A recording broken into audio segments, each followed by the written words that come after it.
The coffee was still warm in my hands when I heard the key turn in the basement door above me. That metallic click, so final, so deliberate, echoed through the concrete walls like a judge's gavel sealing my fate. My son Michael had just locked me in our basement, and the silence that followed felt heavier than the darkness creeping in from the corners. "I need some peace and quiet, Mom," he'd said, his voice carrying that particular tone of exhaustion I'd grown to know so well. As if my presence had become noise, as if the woman who'd rocked him to sleep during thunderstorms, who'd stayed up all night when fever made him delirious, who'd worked double shifts to pay for his college tuition, as if that woman was now just an interruption to his perfect life. I sat on the bottom step of those wooden stairs, the same stairs I'd climbed thousands of times carrying laundry, Christmas decorations, and the accumulated memories of 43 years in this house. The basement smelled of dampness and forgotten seasons, winter coats stored in plastic bags,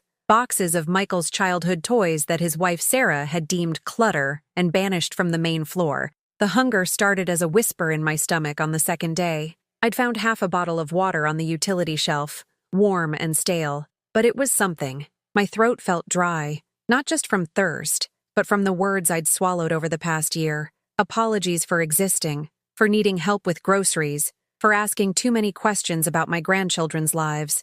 Above me, life continued. I could hear Sarah's heels clicking across the kitchen floor, the refrigerator opening and closing, the murmur of voices discussing dinner plans I wouldn't be part of. The television played evening news, then switched to some comedy that made them laugh, genuine laughter that hadn't included me in months. I pressed my ear to the ceiling and listened to my granddaughter Emma practicing piano. Fur Elise, the same piece I'd tried to teach her last Christmas before Sarah announced that I was interfering with the girls' proper instruction. The melody drifted down through the floorboards, each note a reminder of the connection I'd been forbidden to nurture. When Michael was Emma's age, he used to bring me dandelions from the backyard, convinced they were the most beautiful flowers in the world. "For you, Mama," he'd say, his small hands dirty from digging them up by the roots, because he wanted to give me the whole flower, not just the pretty part. I'd put them in a glass of water on the kitchen windowsill,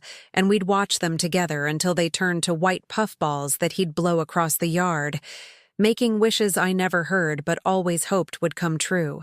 Where had that boy gone? When did his eyes start looking through me instead of at me? When did my voice become background noise he'd learned to tune out? The cold seeped through my cardigan, the blue one Michael had given me 3 birthdays ago, back when gift-giving still felt like love instead of obligation. I pulled it tighter around my shoulders and tried to remember the last time he'd hugged me. Really hugged me. Not the quick, perfunctory squeeze he offered during holidays when Sarah was watching, and social expectations demanded some show of affection. I think it was after his father's funeral. Michael had sobbed against my shoulder while I held him in this very basement, surrounded by boxes of Frank's belongings that we couldn't bear to sort through yet.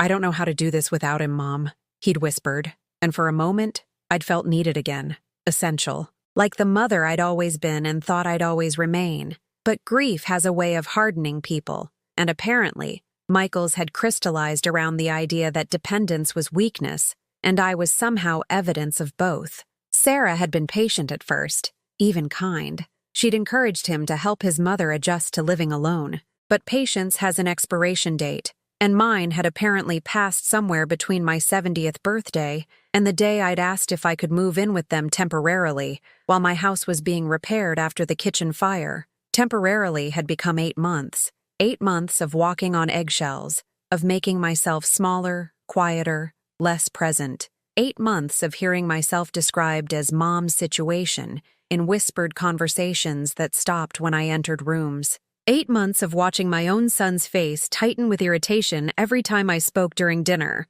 as if my words were taking up space meant for more important people. If you like emotional stories, please subscribe.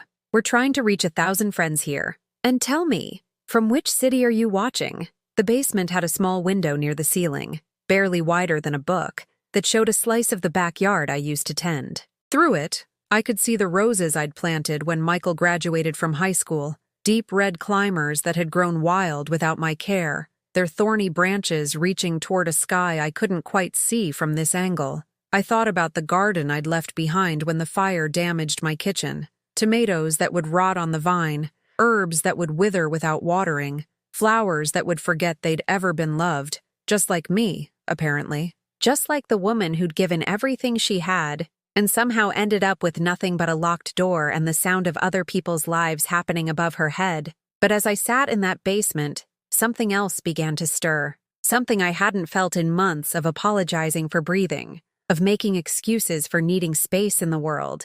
It wasn't anger. Anger was too hot, too destructive for what I was becoming. It was something cooler, clearer. It was the recognition that I had been diminishing myself long before Michael turned that key. I had been disappearing piece by piece, memory by memory, until I'd become a shadow of the woman who'd raised him to believe that family meant something. The woman who'd taught him that love was action, not convenience. The woman who'd shown him, through decades of example, that people matter not because of what they can do for you, but because of who they are. Sitting in that basement, surrounded by the discarded pieces of our family's history, I began to remember who I used to be, before I became just mom, before my identity was reduced to my usefulness, before my worth was measured by how little space I took up in other people's lives. I closed my eyes and let the darkness teach me something I'd forgotten. Sometimes you have to be stripped of everything you thought you needed to remember what you actually are. It hadn't always been like this. 6 months ago, when I first moved in after the fire, Michael still looked at me when he spoke. Not through me, not past me, but at me, like I was a person whose thoughts might matter, whose presence might add something to a conversation instead of subtracting from it. "We'll figure this out together, Mom," he'd said that first morning, pouring me coffee in a mug that actually matched the others, not the chipped one I'd later learn was designated as mine. "Sarah and I talked, and we want you to feel at home here. This is temporary, just until your place is fixed, but there's no rush." Sarah had even smiled then, genuine warmth that reached her eyes as she showed me where she'd cleared space in the guest room closet. "I put fresh sheets on the bed," she'd said, "and there are extra towels in the bathroom. Please, make yourself comfortable. We're family." Family. The word had felt solid then, like something I could lean on, like something that meant what it had always meant in the house where I'd raised Michael. Unconditional belonging, shared responsibility, love that didn't keep score or set timers. But comfort, I learned, has an expiration date when you're living on someone else's charity. The first crack appeared 3 weeks later, during Emma's birthday party. I'd spent the morning helping Sarah prepare food, setting tables, arranging flowers from my damaged garden that I'd rescued and nursed back to health in small pots by the kitchen window. "Grandma made the cupcakes," Emma announced proudly to her friends, pointing at the vanilla treats I'd decorated with careful swirls of pink frosting and edible pearls. Simple, homemade, the kind of dessert I'd made for every birthday Michael could remember. Sarah's smile faltered for just a moment, so quickly I almost missed it. "Actually, sweetheart, I ordered the real cake from that bakery downtown, the one with the princess design you wanted. Grandma's cupcakes are just extra. The word lodged in my throat like a bone. I watched as Emma's friends ignored my cupcakes entirely, gravitating toward the professional cake with its perfect fondant roses and sugar pearls that looked exactly like mine, but somehow meant more because they'd been purchased rather than made with love. "Next time, Mom," Michael said quietly as I scraped frosting into the garbage disposal later that evening. "Maybe check with Sarah before you start baking. She had everything planned. Next time, I should ask permission to show love to my granddaughter. Next time, I should clear my affection through the proper channels. Next time, I should remember that my place in this house came with rules I hadn't been told about, but was expected to follow." The second crack came during a dinner party Sarah hosted for Michael's colleagues. She'd spent days planning the menu, arranging flowers, selecting wine. I offered to help, to contribute something to the evening that would make her life easier. "I make a good lasagna," I suggested, remembering how Michael used to beg for it during college visits. "I could prepare it earlier in the day, and you wouldn't have to worry about one dish." "Oh, that's sweet, but I've already planned everything," Sarah replied, not looking up from her guest list. "Actually, it might be better if you maybe stayed upstairs during the party. These are important clients, and I need everything to be perfect." Perfect, meaning my presence would somehow contaminate the evening, make it less professional, less impressive. I was asked to hide in my room like a shameful secret, while my son entertained strangers in the house I was supposed to call home. I listened from upstairs as voices filled the dining room, as laughter echoed from the kitchen where I'd once belonged. Sarah's voice carried clearly as she gave a tour of their home, pointing out renovations and improvements, discussing future plans that never included mention of the woman living temporarily in their guest room. "Michael's so good to his mother," I heard her tell someone near the end of the evening. "She's been staying with us since her house fire. It's been challenging, but we're managing." Challenging. I had become a challenge to be managed rather than a person to be loved, a problem requiring patience rather than a family member deserving respect. The slow erosion continued in smaller ways after that. My coffee mug migrated from the nice cabinet to a shelf I could barely reach. My chair at the dinner table somehow became the repository for mail, forcing me to clear space before sitting down for meals that grew quieter as the weeks passed. "Emma, tell Grandma about your recital," Michael would say, his voice carrying the forced enthusiasm of someone fulfilling an obligation rather than facilitating a connection he genuinely wanted to see happen. And Emma would dutifully report the details of her piano lessons, her school projects, her friendships, all delivered with the polite distance of a child who'd learned that Grandma was someone to be kind to rather than someone to confide in. Someone whose role in the family had shifted from beloved relative to visiting stranger, who required careful management. The conversations grew shorter. The invitations to family activities became less frequent. The space between us widened incrementally, day by day, until I found myself eating breakfast alone while they rushed through their morning routines around me, past me, as if I were furniture that had been placed inconveniently, but couldn't be moved without creating a scene. "Morning, Mom," Michael would call without stopping, coffee in one hand, briefcase in the other, already mentally at whatever important meeting awaited him. "Have a good day," I'd respond to his retreating form, my voice echoing in the empty kitchen where I'd sit with my own coffee,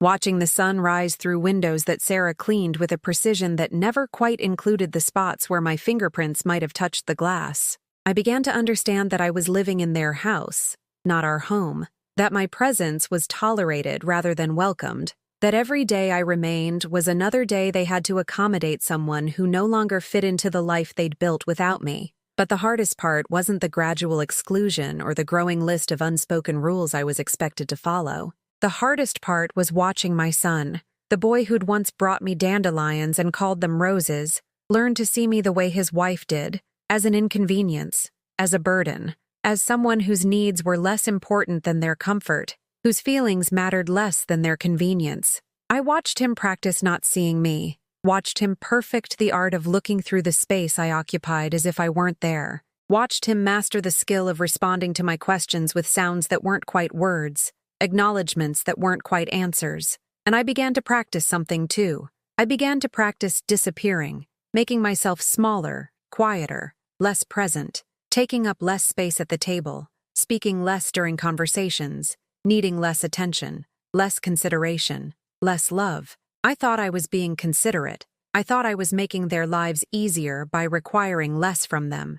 I didn't realize I was teaching them that I was worth less than I had been, that my place in their world was negotiable, that my love could be taken for granted because it would always be there no matter how little they offered in return. I didn't know that by trying to become the perfect house guest, I was erasing the mother they had once cherished, that by accepting less, I was teaching them I deserved less. But sitting in that basement, with hunger gnawing at my stomach and darkness pressing against my eyes, I finally understood what I had allowed to happen, what I had helped to happen through my silence, my accommodation, my willingness to shrink myself down to whatever size would fit into their increasingly narrow definition of acceptable. Even after I understood what was happening, I kept trying. Love, I'd learned from my own mother, was persistence. It was showing up even when you weren't wanted, caring even when it wasn't returned, believing in people even when they stopped believing in themselves. So I kept showing up. When Emma caught a cold that kept her home from school, I offered to make her the chicken soup that had cured Michael's every childhood illness. The recipe had been my mother's, passed down with precise measurements for love. Extra carrots because they made the broth sweet, fresh dill because it reminded you that someone cared enough to make healing taste like home. "That's really not necessary, Mom," Michael said, not looking up from his laptop where he was working at the kitchen table. "Sarah already picked up some cans from the store. Emma likes the kind with the little stars. canned soup, with preservatives and artificial flavors, lacking every ingredient that made soup into medicine. I watched Sarah heat it in the microwave, pour it into a bowl decorated with cartoon characters, carry it upstairs to Emma, who would sip it obediently, but gain nothing from it except temporary fullness. My soup, the soup that had soothed fevers and mended hearts for 3 generations, wasn't needed. My knowledge, accumulated through 43 years of mothering, was irrelevant compared to the convenience of something purchased during a grocery run. But I tried again. When Michael mentioned that his shoulder had been bothering him from sleeping wrong, I remembered the heating pad I'd used on his growing pains when he was 12. He'd been so tall so suddenly that his bones ached, and he'd curl up against me while the gentle warmth eased muscles that couldn't keep pace with his expanding frame. "I could show you those stretches that helped before," I offered, genuinely wanting to ease his discomfort. "Remember? You used to call them your mama's magic moves because they always made you feel better." He rolled his shoulder experimentally, wincing slightly. For a moment, something flickered across his face. Recognition, maybe even fondness for that memory of being cared for. But then Sarah appeared in the doorway, fresh from her morning yoga class, glowing with the confidence of someone whose body was still cooperating with her expectations. "I booked you a massage appointment for Saturday," she announced, kissing his cheek with the proprietary affection of someone whose solutions were always better than alternatives. "That new spa downtown. My trainer says their deep tissue therapist is amazing." The moment vanished. Michael's face brightened with the kind of gratitude he used to reserve for my healing touch. "You're the best," he told his wife, pulling her close while I stood forgotten in the corner. My offer hanging in the air like an outdated prescription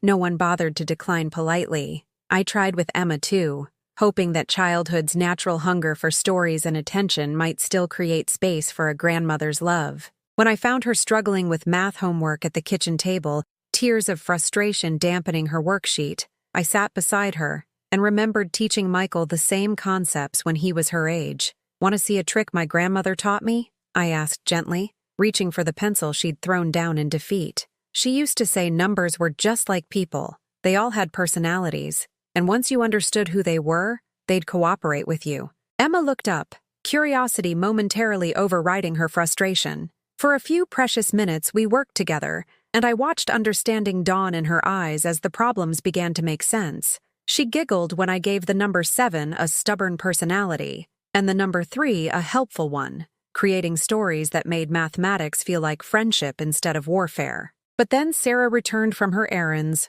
arms full of shopping bags, and took in the scene with the quick assessment of someone who'd learned to manage every aspect of her household's emotional landscape. "Emma, sweetie, you know you're supposed to do homework in your room," she said, her voice carrying that particular tone mothers use when they're correcting behavior, while maintaining plausible deniability about their criticism. "It's less distracting." "Grandma, I'm sure Emma can handle this on her own. Her teacher says independence is important at her age." Independence. Another way of saying that my help wasn't welcome, my presence wasn't beneficial, my decades of experience weren't valuable enough to share. Emma gathered her papers obediently, casting one regretful look back at me before disappearing upstairs to struggle alone with numbers that had briefly seemed friendly. The rejections accumulated like small cuts, each one barely noticeable but collectively creating wounds that wouldn't heal. When I offered to help with grocery shopping, I was told they preferred to handle it themselves. When I suggested we plant a small garden together in the backyard, I learned that Sarah had already hired a landscaping service. When I volunteered to help with Emma's school carnival booth, I discovered that parents were limited to 2 volunteers per family, and Michael and Sarah had already signed up. Every gesture of love I offered was met with a reason why it wasn't needed, wasn't appropriate, wasn't quite right for their family's needs. I began to understand that my presence had become something to be managed rather than enjoyed, that my contributions were viewed as intrusions rather than gifts. The worst part was how polite it all remained on the surface. No one ever said directly that my help wasn't wanted. Instead, there were always logical reasons, practical explanations, better alternatives that coincidentally never involved me. The cruelty was wrapped in consideration, the rejection disguised as protection of my feelings. "We don't want you to feel like you have to do all that work, Mom," Michael would say when I offered to cook dinner for the family. "You should relax, enjoy your retirement." as if retirement meant the death of usefulness, the end of purpose, the voluntary surrender of everything that had given my life meaning for decades, as if love was work that I should be relieved to abandon rather than the very thing that made me feel alive and necessary. I started keeping a mental catalog of all the ways I'd been slowly edited out of their lives. The family photos on the mantelpiece that showed Michael, Sarah, and Emma, but somehow never included the grandmother who'd been present for every birthday, every holiday, every milestone worth remembering. The dinner conversations that flowed around me as if I were invisible, discussing plans and decisions that affected our shared household without acknowledging that I lived there too. Even my physical space began to shrink. The guest room where I slept became storage for Sarah's out-of-season clothes. My bathroom supplies were consolidated to make room for Emma's growing collection of adolescent necessities. The corner of the living room where I liked to sit and read became the designated spot for packages and mail that needed to be sorted later. I was disappearing from their house inch by inch, relationship by relationship, memory by memory. And the most devastating part was how naturally it seemed to happen. How easily they all adapted to needing me less, including me less, seeing me less. But I kept trying, because mothers don't give up. We persist in loving even when love isn't returned, even when it's actively discouraged. We keep showing up because showing up is what mothers do, what we've always done, what we'll do until we can't anymore. I tried one last time the week before Michael locked me in the basement. Sarah had mentioned that she was overwhelmed planning Emma's school science fair project, juggling work deadlines and social commitments that left little time for papier-mâché volcanoes and research about ecosystems. I saw an opportunity to be useful, to contribute something meaningful to my granddaughter's education, while easing the burden on a daughter-in-law who seemed perpetually stressed by the demands of modern parenting. I could help Emma with her project, I offered during breakfast, speaking carefully to make sure my tone conveyed assistance rather than interference. I helped Michael with dozens of school projects when he was her age. I remember how much fun we had building that solar system model for his 4th grade astronomy unit. The kitchen fell silent except for the hum of the refrigerator and the distant sound of Emma practicing piano upstairs. Michael's spoon paused halfway to his mouth, and Sarah's coffee cup remained suspended in the air as if my words had frozen time itself. "That's really sweet, Mom," Sarah finally said, her voice carrying that particular quality that sounded like gratitude, but felt like dismissal. "But Emma's teacher is very specific about projects being the student's own work. We wouldn't want her to become too dependent on help. Too dependent. As if learning from your grandmother was a weakness rather than a gift. As if accepting guidance from someone who loved you was somehow cheating rather than the natural way knowledge passed between generations. Besides," Michael added, and something in his tone made me look up from my own untouched breakfast, "Emma's growing up. She needs to learn to handle these things on her own." The message was clear, though unspoken. I was not part of Emma's growing up. My role in her education, like my role in everything else that mattered to this family, had been gently but firmly terminated. I was a grandmother in name only, permitted to exist in their house, but not to participate in their lives in any meaningful way. That night, lying on the thin mattress in what had once been a guest room but now felt more like a storage closet with a bed, I finally understood that my love had become unwelcome. Not because it wasn't genuine, not because it wasn't needed, but because it reminded them of obligations they no longer wanted to honor, connections they no longer wanted to maintain. The morning I stopped trying was unremarkable in every way except for what it represented. No dramatic confrontation, no tearful declarations, no slammed doors or raised voices. Just a quiet Tuesday when I woke up and realized that hope had finally exhausted itself, leaving behind something that felt like peace, but was actually surrender. I'd spent the night before listening to Emma practice piano through the thin walls, her small fingers stumbling over the same passage again and again. My hands itched to help her, to show her the fingering technique that would make the music flow instead of falter. But I kept my hands folded in my lap, my door closed, my wisdom locked away where it couldn't cause any more inconvenience. When I came down for breakfast that morning, the kitchen was empty except for the lingering smell of coffee and the echo of conversations that had ended when footsteps were heard on the stairs. They'd learned to time their family discussions around my absence, to save their real talk for moments when they didn't have to include someone whose opinions no longer mattered.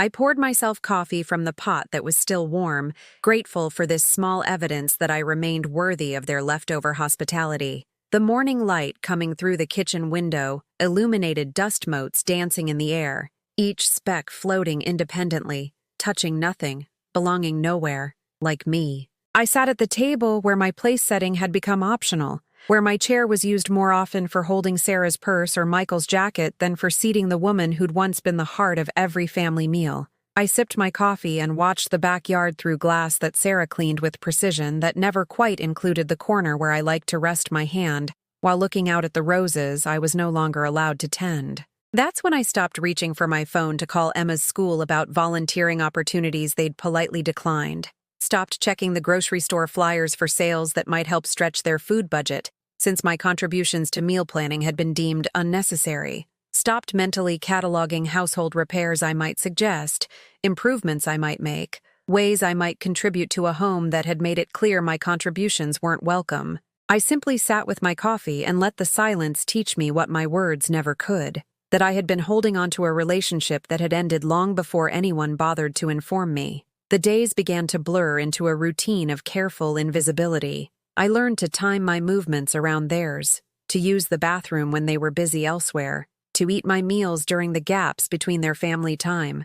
I became a ghost haunting my own temporary home, present but not participating, existing but not living. Michael would find me reading in my room when he came home from work, and his face would register something that might have been relief at not having to navigate a conversation with someone whose emotional needs he no longer wanted to consider. "Hi, Mom," he'd say through the crack in my door, his voice carrying the distance that had become normal between us. "How was your day?" "Fine," I'd answer, because fine was safe. Fine didn't require follow-up questions or genuine interest. Fine was the answer that let him check the box marked dutiful son without actually engaging with the reality of who I was becoming in his house. Sarah's interactions with me became even more minimal, reduced to the polite acknowledgments that neighbors might exchange over a shared fence. "Good morning," delivered without eye contact. "Excuse me," when she needed to reach something near where I was standing. "Thank you," when I moved out of her way without being asked. I understood that she was protecting herself from any emotional investment in someone whose presence in her home came with an expiration date. That maintaining distance was easier than developing an affection that would complicate the eventual conversation about alternative living arrangements that everyone knew was coming, but no one wanted to initiate. Emma began to treat me with the careful courtesy that children learn to show to elderly relatives they don't really know, polite but distant, kind but not close. She'd ask about my day with the same tone she'd use with a visiting aunt, listening to my answers with the patient attention of a child who'd been taught that being nice to old people was the right thing to do, even when those old people served no particular purpose in your life. "How are you today, Grandma?" she'd ask, perched on the edge of my room's doorway, ready to flee the moment her obligation to acknowledge me had been satisfied. "I'm well, sweetheart," I'd respond, swallowing the words I really wanted to say. That I missed reading her bedtime stories, that I remembered every favorite song from when she was small enough to sit in my lap, that I had a dozen family recipes I wanted to teach her, stories about her father's childhood I wanted to share, wisdom about growing up that I'd learned through decades of watching young people navigate the complicated business of becoming themselves. But those conversations would require time, and time required invitation. And invitation required someone to believe that what I had to offer was worth receiving. So instead, I offered the brief, pleasant responses that let her fulfill her duty as a polite granddaughter without creating any expectation that this exchange might develop into something deeper. I started eating my dinner before they gathered for theirs, preparing simple meals from the groceries they bought, and consuming them in the quiet of the late afternoon, while they were busy with homework and phone calls, and the dozens of small tasks that filled the space between work and family time. By the time they assembled around the table, I'd already cleaned my dishes and retreated to my room, eliminating any need for them to navigate the awkwardness of including someone who no longer quite fit into their family dynamic. I told myself this was consideration, that I was making their lives easier by removing myself from situations that had become uncomfortable for everyone involved. But sitting alone with my simple meal, listening to their conversation and laughter drifting from the dining room like music from a party I wasn't invited to attend. I began to understand what isolation actually felt like from the inside. It wasn't dramatic. It wasn't the sharp pain of sudden abandonment or the burning ache of active rejection. It was quieter than that, more like slowly losing feeling in a limb that had been in the same position too long. A gradual numbing that made you forget what sensation used to feel like, what it meant to be touched by warmth instead of just existing in its general vicinity. The hardest part wasn't the loneliness itself, but the way I began to accept it as normal. The way I stopped expecting phone calls that didn't come, stopped listening for footsteps that might pause outside my door, stopped hoping for invitations to join activities that were planned without any consideration of my interest in participating. I learned to find small comforts in the margins of their lives. The sound of Emma's piano practice became my evening entertainment. The smell of dinner cooking became my reminder that somewhere, people were still nourishing each other. The murmur of bedtime routines became my lullaby, proof that love still existed in this house, even if it no longer extended to include me. At night, lying on the guest room mattress that had never quite felt like it belonged to me, I'd stare at the ceiling and try to remember when I'd last felt necessary to someone, when my presence had been sought rather than tolerated, when my absence had been noticed rather than preferred. I thought about Frank, my husband of 38 years, who died knowing that his wife was the center of their family's universe, that losing her would create a void that could never be filled by anyone else.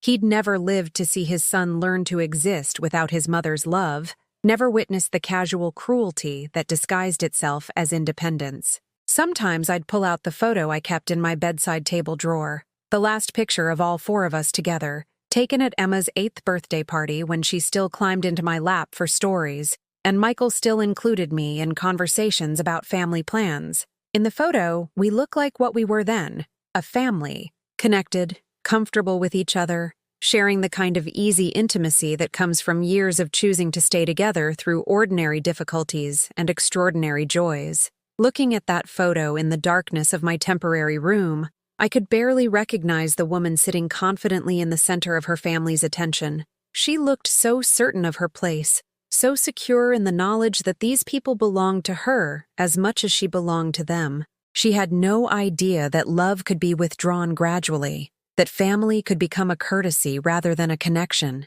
that the people you'd sacrificed everything for could learn to see that sacrifice as a burden rather than a gift. But even in my growing isolation, even as I learned to expect nothing and need less, I kept something hidden that they didn't know about, something I'd been saving, protecting, holding on to through all the months of feeling unwanted and unnecessary. They thought they knew everything about the woman living temporarily in their guest room. They thought they understood exactly what I was worth, exactly what I had to offer, exactly how little space I deserved in their carefully managed lives. But they didn't know what I had kept all along, what I'd been quietly protecting while they slowly erased me from their family story. What I'd been saving for the moment when I finally understood that my love was no longer welcome, but my presence was about to become impossible to ignore. The awakening came slowly, like sunrise through winter clouds. Not dramatic, but undeniable once you noticed it was happening.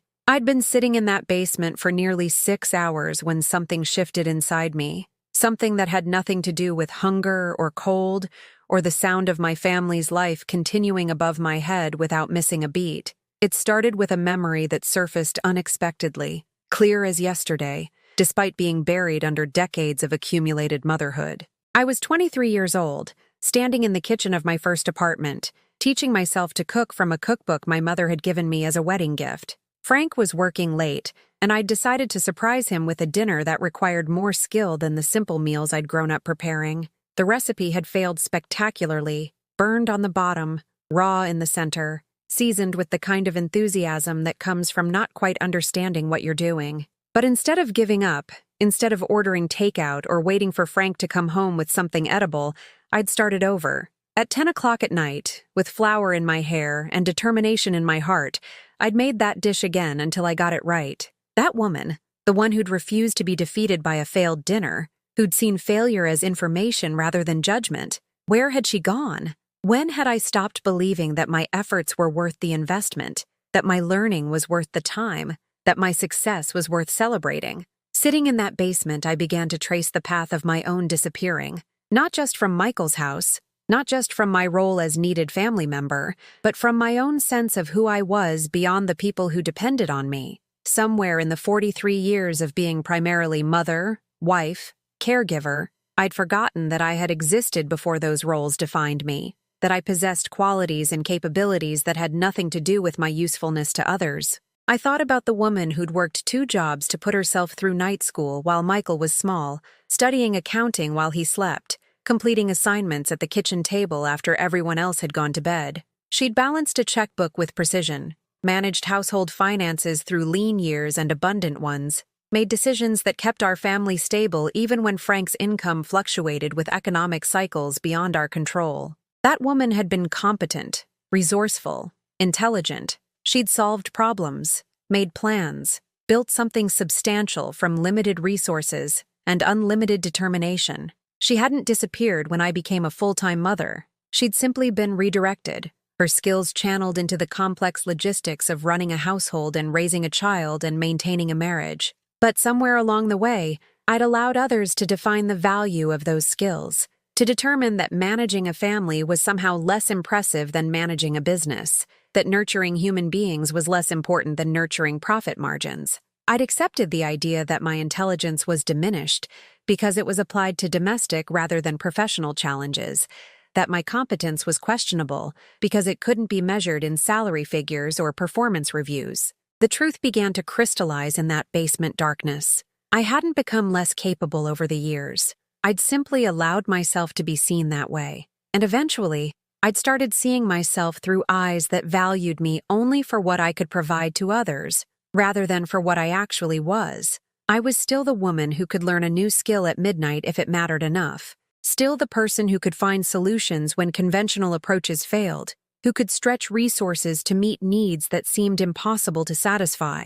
Still someone who understood that love was action, that family was work, that building something worthwhile required patience and persistence, and the willingness to start over when your first attempt didn't turn out as planned. The basement began to feel less like a prison and more like a cocoon, a dark, quiet space where transformation could happen without anyone watching, where I could remember who I'd been before I'd learned to apologize for taking up space in the world. It wasn't pain anymore. It was clarity. Clarity about what I'd allowed to happen, but also about what I still had the power to change. Clarity about the difference between being loving and being invisible, between being helpful and being expendable. Clarity about the fact that respect was something you had to claim for yourself before anyone else would offer it to you. I started making mental lists, not of grievances or regrets, but of assets I'd forgotten I possessed. Languages of love. I still spoke fluently. I could make a house feel like a home with nothing more than attention to detail and genuine care for the people who lived there.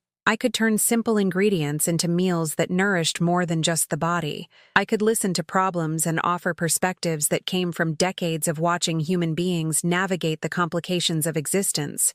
I had stories worth telling, not just about the past, but about survival, about adaptation, about finding dignity in circumstances that seemed designed to strip it away. I had knowledge worth sharing, skills worth teaching, wisdom worth preserving for generations that might someday understand its value, even if the current one had decided it was obsolete. The financial records I'd been keeping secretly for months felt suddenly significant in a way they hadn't before. Not as evidence of how little I had, but as proof of how much I understood about managing limited resources. Every careful notation about grocery prices and utility costs, every calculation about ways to stretch Sarah's household budget, while contributing my own modest funds to their expenses. It all represented a kind of intelligence that had been dismissed as irrelevant, but was actually sophisticated and valuable. I thought about the letters I'd written but never sent. Notes to Emma about family history she didn't know. Stories about her father's childhood that might help her understand the man he'd become.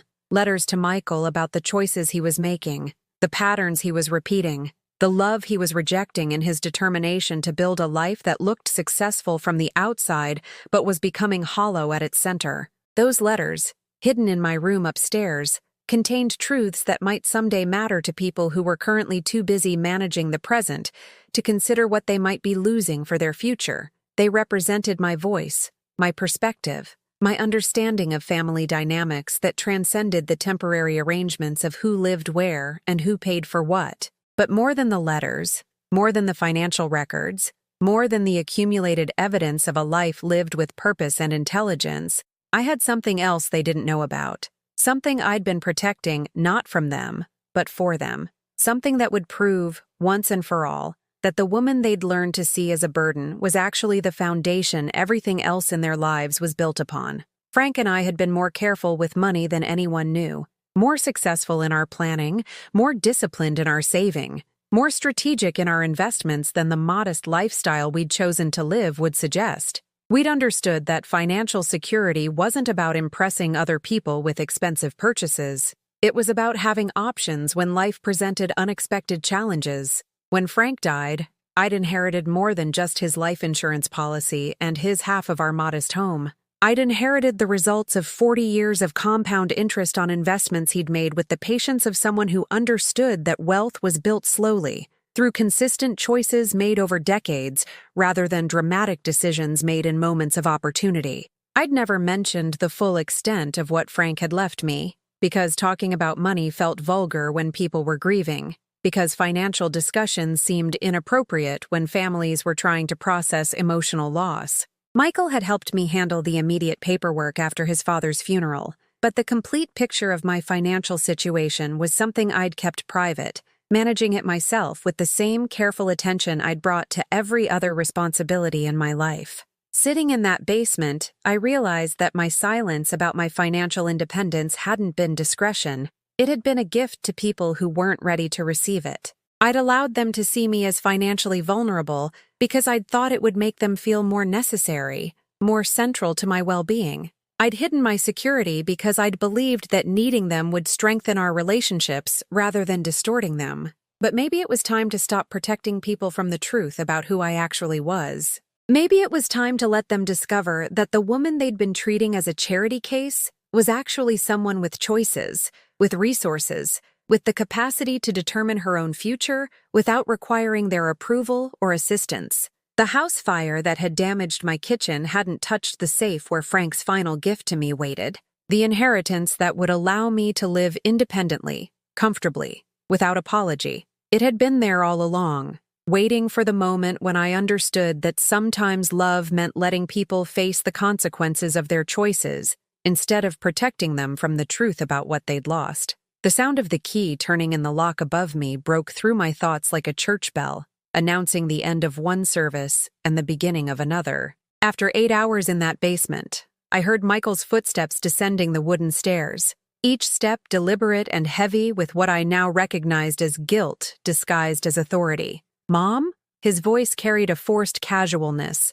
as if locking your mother in a basement was the kind of ordinary domestic decision that required only brief explanation. "I'm going to let you out now, but we need to talk about some things." I remained sitting on that bottom step, not because I couldn't move, but because something had shifted in the 8 hours of darkness and isolation. The woman who would have immediately stood up, smoothed her clothes, and prepared to apologize for whatever inconvenience her existence had caused. That woman had spent those hours transforming into someone else entirely. "Are you hungry?" he asked, and I could hear the slight tremor in his voice that suggested he was beginning to understand that locking a 71-year-old woman in a basement might not have been the reasonable solution he'd convinced himself it was when his frustration had overwhelmed his judgment. I looked up at my son, this man I'd raised to believe that problems were solved through communication and respect, and saw a stranger wearing his face. Someone who'd learned to treat inconvenient people as obstacles to be managed,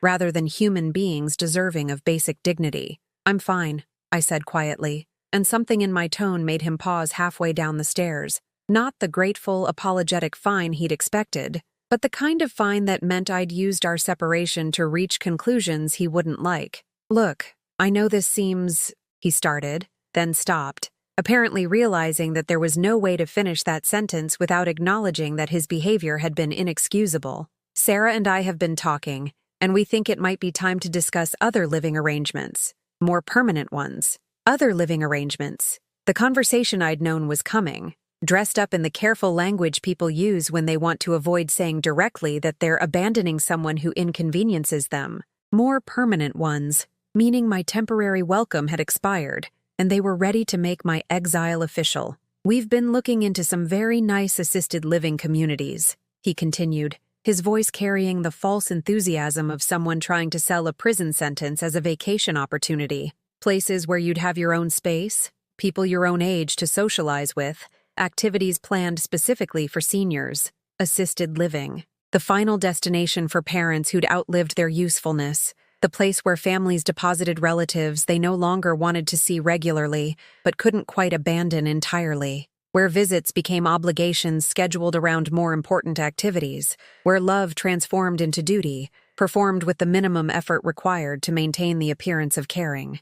"Sarah found one that's really beautiful," he added, pulling out his phone to show me photos he'd apparently been collecting while I thought I was living temporarily in their home. "It's only 20 minutes away, so we can visit regularly, and they have a shuttle to the grocery store, activities coordinators, even a small library." I listened to my son describe my future imprisonment with the cheerful efficiency of someone who'd convinced himself he was solving a problem rather than creating a tragedy. 20 minutes away, close enough to ease his guilt, but far enough to ensure that spontaneous interactions would be impossible. Visits that could be scheduled, limited, ended when they became inconvenient. But as I listened, I realized something that Michael hadn't considered in his careful planning. He was making decisions about someone he thought he knew, making assumptions about someone whose resources he'd never bothered to investigate. He was treating me like a dependent who would gratefully accept whatever solution he provided, rather than an adult woman with her own agency and her own options.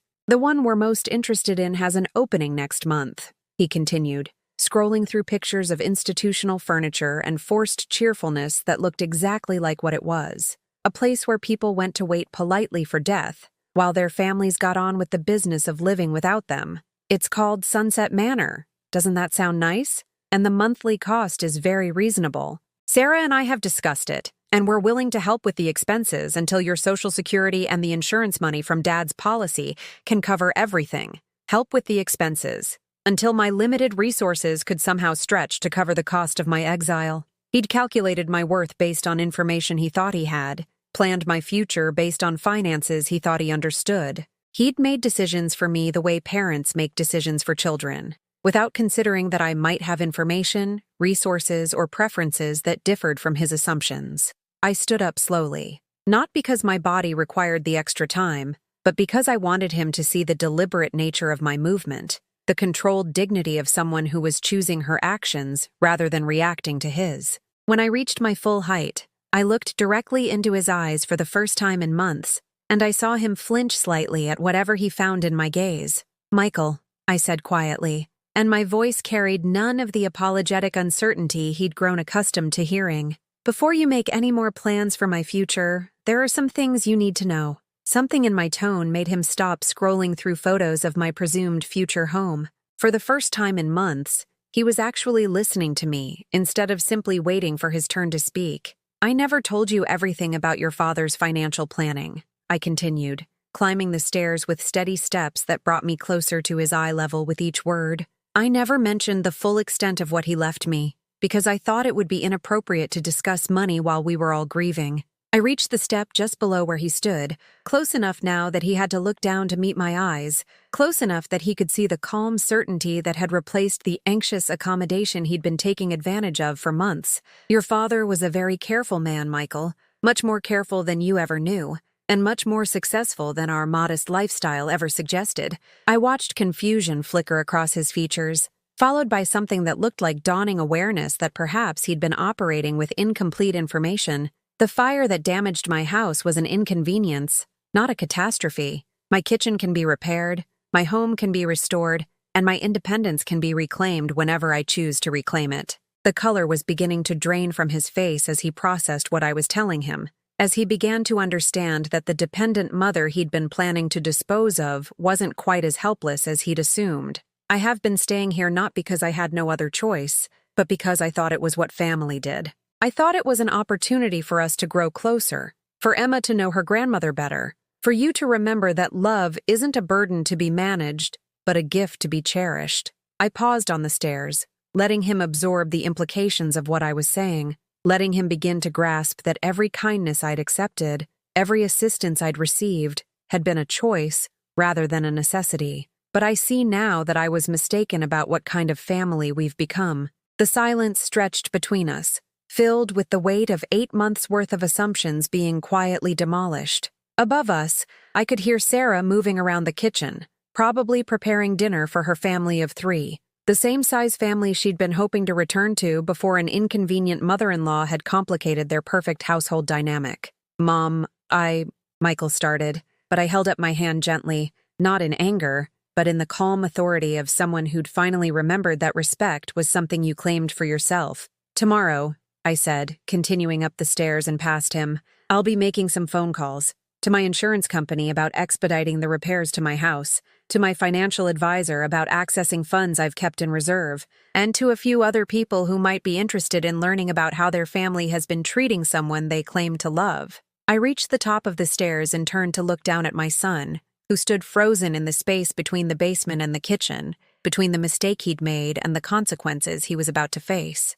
"But tonight," I said with the quiet dignity of someone who'd rediscovered her own worth, "I'll be packing." The morning light filtered through the guest room window as I folded the last of my belongings into the suitcase I'd retrieved from the closet where it had been gathering dust since my arrival 8 months ago. Each item I placed inside carried the weight of lessons learned, of dignity reclaimed, of a woman who'd finally stopped apologizing for existing. I could hear the muffled sounds of breakfast preparation downstairs, the familiar rhythm of a family starting their day, the clink of dishes and the murmur of voices that had once included mine, but had gradually learned to function without my participation. Today, that exclusion felt like freedom rather than rejection. The financial documents I'd kept hidden in my bedside drawer were now arranged neatly on the small desk, organized with the same precision I'd once brought to managing household budgets and family schedules. Bank statements showing accounts Michael had never known existed. Investment portfolios that Frank had built with the patience of a man who understood that true security came from planning, not from impressing others with expensive purchases. The inheritance that had been quietly growing for the 2 years since Frank's death, managed by advisors who'd respected my desire for privacy during a time when grief had made financial discussions feel inappropriate. The life insurance settlement that had been far more substantial than the amount Michael had helped me process immediately after his father's funeral, the amount I'd mentioned because it seemed appropriate to share, while keeping the larger inheritance private until I felt ready to make decisions about its use. I'd spent the sleepless hours since my conversation with Michael making the phone calls I'd promised. First to Janet Morrison, my financial advisor, who'd been gently encouraging me for months to consider ways to enjoy the security Frank had worked so hard to provide. Then to Harold Chen, the contractor who'd been waiting patiently for my decision about the scope of repairs to my fire-damaged kitchen. Repairs I could now afford to expand into the complete renovation I'd been dreaming about, but thought was beyond my means. The third call had been the most difficult, but also the most necessary. To my sister Margaret, who lived 3 hours away and had been puzzled by my reluctance to accept her repeated invitations to visit, to stay as long as I wanted, to let her return the decades of hospitality I'd provided when her own life had been in upheaval. "I've been worried about you," Margaret had said when I called at 7 that morning, her voice carrying the concern of someone who'd known something was wrong but hadn't wanted to intrude. "Every time I've talked to you lately, you've sounded smaller somehow, like you were disappearing." I'd explained what had been happening, not with bitterness, but with the clear honesty of someone who'd finally stopped protecting other people from the consequences of their choices. Margaret's silence had grown longer with each detail, until finally she'd spoken with the quiet fury of a sister who'd watched her sibling diminish herself for people who didn't deserve such sacrifice. "Pack your things," she'd said simply. "I'm coming to get you today." But I'd declined her rescue, gently but firmly. This was something I needed to handle myself, something that required me to walk out on my own terms rather than being saved by someone else's intervention. I needed to reclaim my power, not transfer it to another family member who might someday grow tired of accommodating me. The fourth call had been to Emma's school, to the volunteer coordinator who'd politely declined my offers to help with reading programs and field trips. I'd explained that I'd be establishing an educational fund in my late husband's name, money specifically designated to support literacy programs and provide resources for children whose families couldn't afford enrichment activities. "We'd love to discuss this further," the coordinator had said, her voice warming considerably when she understood that I was calling as a potential donor rather than someone seeking volunteer opportunities. "When might you be available for a meeting?" The irony wasn't lost on me. The same woman who'd suggested that the school had sufficient volunteers when I'd offered my time and energy was suddenly very interested in my availability now that money was part of the conversation. But that was human nature, and I felt no anger about it. Only a clearer understanding of how the world actually worked when you had resources to offer, instead of just love and good intentions. I heard footsteps on the stairs, deliberately heavy in the way that suggested someone preparing for an uncomfortable conversation. Sarah appeared in my doorway, dressed for work, but clearly delayed by the need to address whatever crisis my packing had created in her carefully managed household. "Good morning," she said, her voice carrying the cautious politeness of someone who'd heard enough of my conversation with Michael the night before to understand that something fundamental had shifted in our family dynamic. "Good morning," I replied, continuing to fold clothes with the unhurried precision of someone who was no longer operating according to other people's schedules. "Michael told me about your conversation last night," she continued, stepping into the room with the hesitant movements of someone approaching a situation they didn't fully understand. "I think there might have been some miscommunication about our intentions." Miscommunication, the word that people used when they wanted to reshape history, to suggest that hurtful actions had actually been misunderstood kindnesses. I looked up from my packing to meet her eyes, and she took a small step backward at whatever she saw in my expression. "There was no miscommunication, Sarah," I said quietly. "I understand perfectly what your intentions have been, what Michael's intentions have been, what my place in this family has become." She opened her mouth to protest, but I continued before she could reshape the narrative into something more comfortable for her to live with. "You've both been very clear about what you want, a life that doesn't include the inconvenience of an aging parent who requires consideration, accommodation, or emotional energy. Michael was honest enough last night to present me with the solution you've both been working toward." I closed the suitcase and set it on the floor, then turned to face her fully. No longer the apologetic houseguest who'd been grateful for whatever scraps of tolerance they'd been willing to offer. "But what you didn't account for in your planning is that I have choices too, resources too, options that don't require your permission or your financial assistance." The color drained from Sarah's face as she began to process what I was telling her, as she realized that the dependent relative she'd been planning to deposit in institutional care was actually someone with the means to determine her own future. "I'm not angry," I continued, and the truth of that statement surprised even me. "I'm disappointed, certainly, saddened by what this family has chosen to become, but not angry, because anger suggests that I expected better, and I've learned that expecting people to be different from who they've shown themselves to be is an exercise in futility." Michael appeared behind Sarah in the doorway, his face carrying the pale confusion of someone who'd spent a sleepless night trying to reconcile the mother he'd been treating as a burden with the woman who'd calmly dismantled his assumptions about her dependence. "Mom, maybe we should talk about this more," he said, his voice lacking the casual authority he'd displayed when explaining my future to me in the basement. "Maybe there are other solutions we haven't considered. Other solutions." Now that he understood I wasn't the financially vulnerable woman he'd thought I was, now that his calculations about my worth had been completely revised, suddenly there might be other solutions worth considering. "The solution I'm choosing is very simple," I said, lifting my suitcase with the strength of someone who'd spent decades doing whatever needed to be done without waiting for assistance. "I'm going home, to my own house, which will be repaired with my own money, where I'll live independently according to my own preferences." I moved toward the doorway, and they stepped aside to let me pass, both of them seeming smaller somehow than they had yesterday when they'd held all the power in our relationship. "I'll be establishing my new life carefully," I continued as I walked down the hallway that had never quite felt like it belonged to me. "I'll be reconnecting with friends I've neglected while trying to fit into a family that didn't want me. I'll be traveling to places Frank and I planned to visit but never got around to seeing.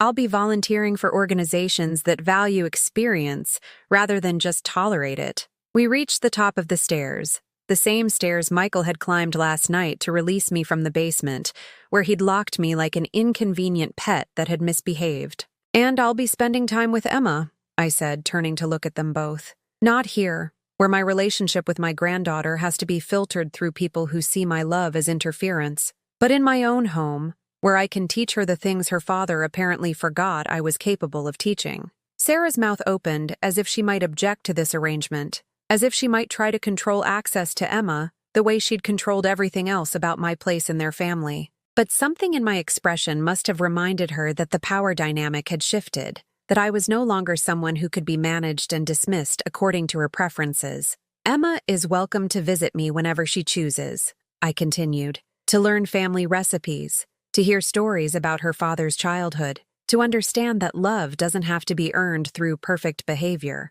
or lost through temporary inconvenience." Michael's face crumpled slightly as he began to understand what he was losing, what he'd thrown away during 8 months of treating his mother like a problem to be solved rather than a person to be cherished. "Mom, please," he said, his voice breaking with an emotion I hadn't heard since his father's funeral. "Don't leave like this. We can figure something out. We can make this work." I paused at the top of the stairs and looked at my son, really looked at him, perhaps for the last time as his mother, rather than as a disappointed stranger who happened to share his DNA. "Michael," I said softly, "you locked me in a basement because my presence in your life had become so intolerable that you preferred to treat me like an animal rather than a human being. That's not something that can be figured out. That's something that reveals exactly who you've chosen to become." The silence that followed was complete, filled with the weight of truth that no one could argue with or explain away. "When you're ready to remember who you used to be," I added, starting down the stairs with the dignity of someone who'd finally stopped making excuses for people who'd forgotten how to love her, "you'll know where to find me." 6 months later, I stood in my renovated kitchen, sunlight streaming through new windows that looked out onto a garden I'd restored with my own hands and my own vision. The fire damage had been completely erased, replaced by something even more beautiful than what I'd lost. Marble countertops where I kneaded bread that filled my home with the scent of love made tangible. Custom cabinets that held dishes I'd chosen because they pleased me, not because they matched someone else's idea of appropriate. The kettle whistled softly, and I poured tea into 2 cups, one for myself and one for Emma, who would arrive any moment for our weekly Thursday afternoon together. These visits had become the highlight of both our weeks. Unstructured time where a grandmother could simply be present with her granddaughter without navigating the complex emotional territory of parents who'd forgotten how to value what they'd been given. Emma had taken the city bus here by herself for the first time last week, proud of her independence and excited to share the adventure with someone who celebrated her growing maturity rather than worried about all the things that might go wrong. At 12 years old, she was becoming the kind of young woman who appreciated having a safe space to ask questions, share concerns, and explore ideas with someone who had no agenda beyond listening and loving. The house felt alive in ways it never had when I'd lived here with Frank. Not because our marriage had lacked warmth, but because this version of home had been created entirely by someone who'd learned to honor her own preferences, to surround herself with beauty that spoke to her soul rather than impressing visitors or meeting other people's expectations. I'd kept some of the furniture Frank and I had chosen together, pieces that held memories I wanted to preserve, but I'd also bought new things that reflected the woman I was becoming, rather than the woman I had been. A reading chair positioned perfectly to catch afternoon light, a desk where I wrote letters to friends I'd reconnected with, planned trips I was finally taking, managed the foundation I'd established in Frank's memory. The Morrison Educational Fund had grown beyond my initial vision, supporting not just literacy programs, but also providing college scholarships for students whose families understood the value of education but lacked the resources to pursue it. Working with Janet, my financial advisor, I'd discovered the profound satisfaction that came from using money as a tool for positive change rather than just security. I'd traveled too, sometimes alone and sometimes with Margaret, visiting places Frank and I had talked about seeing but never quite made time for. Paris in the spring, where I'd walked along the Seine and remembered being young and believing that life would always be an adventure. The coast of Ireland, where I'd stood on cliffs that had witnessed centuries of human joy and sorrow, and felt my own small struggles fall into perspective. The doorbell chimed with the gentle sound I'd chosen to replace the harsh buzzer that had announced visitors during my previous life. Through the window, I could see Emma shifting her backpack nervously, probably wondering if our relationship would survive the awkwardness of what had happened between her father and grandmother. "Grandma," she said when I opened the door, her face lighting up with the genuine happiness that children display before they learn to guard their emotions. "I brought my history project to show you, and I have so much to tell you about school." She hugged me with the fierce affection of someone who'd missed being seen and heard and valued for exactly who she was, without modification or improvement. In her embrace, I felt the validation of every choice I'd made over the past 6 months, every boundary I'd established, every relationship I'd redefined according to my own worth rather than other people's convenience. We settled at the kitchen table with tea and the cookies I'd baked that morning. Not because anyone expected me to provide homemade treats, but because the act of creating something nourishing with my own hands still brought me deep satisfaction. Emma pulled out her history project with obvious pride, eager to share her work with someone who would appreciate both the effort and the achievement. "It's about women who changed history but don't get talked about much," she explained, spreading papers across the table with the enthusiasm of someone who'd discovered knowledge worth sharing. "I wrote about Josephine Baker and Katherine Johnson and, well, I wanted to write about you too, but Dad said that wasn't really appropriate for a school project." My heart contracted slightly at this evidence that Michael was still trying to control the narrative, still working to minimize my significance even in conversations he wasn't part of. But I focused on Emma's bright face, on her desire to include me in her understanding of women worth celebrating. "Tell me about the women you chose," I said, genuinely interested in her research and her conclusions. "What made you select them specifically?" For the next hour, Emma shared her discoveries about remarkable women who'd persisted through adversity, who'd changed the world through courage and determination, and refusal to accept limitations that others had tried to impose on them. Her insights were thoughtful, her questions intelligent, her curiosity the kind that would serve her well if she could maintain it through the years when other people might try to convince her that conformity was safer than excellence. "Grandma," she said as we were cleaning up her papers, "can I ask you something that might be kind of personal?" I nodded, recognizing the tone that meant she'd been thinking about something important, working up the courage to voice questions that mattered to her. "Why did you leave our house?" she asked carefully. "I know Dad and Mom have their version, but I want to know what really happened. I want to understand." I looked at this almost teenager, this young woman who was beginning to understand that adults didn't always tell the complete truth about complicated situations, and I chose to honor her intelligence rather than protect her from reality. "I left because I learned that love has to be mutual to be healthy," I said simply. "When one person loves and the other person just tolerates that love, eventually the person doing the loving starts to disappear. I was disappearing, Emma. And I decided that I was worth more than disappearing." She nodded gravely, processing this information with the seriousness of someone who'd witnessed enough family dynamics to understand that relationships were more complex than they appeared from the outside. "Are you happier now?"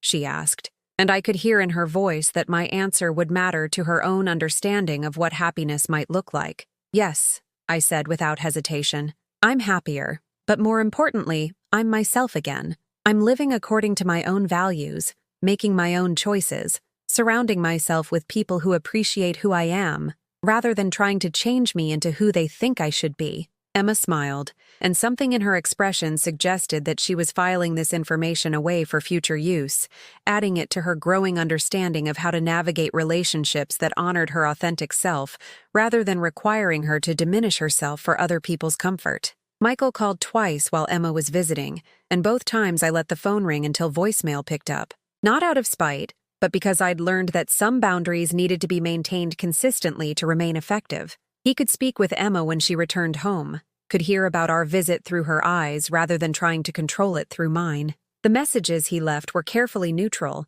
asking about Emma's well-being and expressing hope that everyone was having a pleasant afternoon.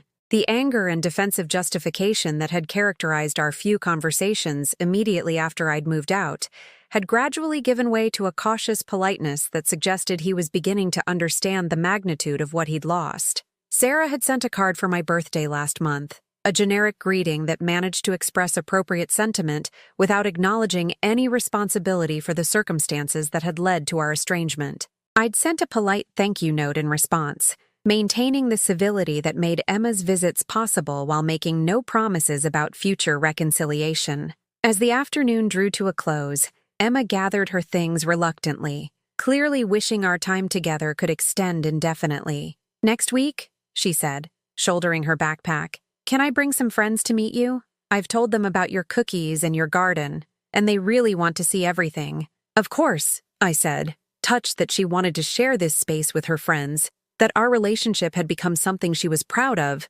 rather than something she felt she needed to explain or apologize for. After she left, I cleaned up our tea things slowly, savoring the lingering warmth of connection that her visit had brought to my home. The kitchen felt peaceful rather than empty, blessed by the presence of someone who loved me without conditions or reservations. That evening, I sat in my reading chair with a book I'd been looking forward to, comfortable in my own company in ways I hadn't been for years. The house settled around me with the gentle sounds of a structure that was loved and cared for, that sheltered someone who'd learned to value her own peace above other people's approval. I thought about the woman I'd been 8 months ago, sitting in that basement and discovering that rock bottom could be the foundation for rebuilding everything from a place of authentic strength. That woman could never have imagined the contentment I felt now, the deep satisfaction that came from living according to principles I'd chosen rather than expectations others had imposed. The phone rang once more before bedtime, and this time I answered,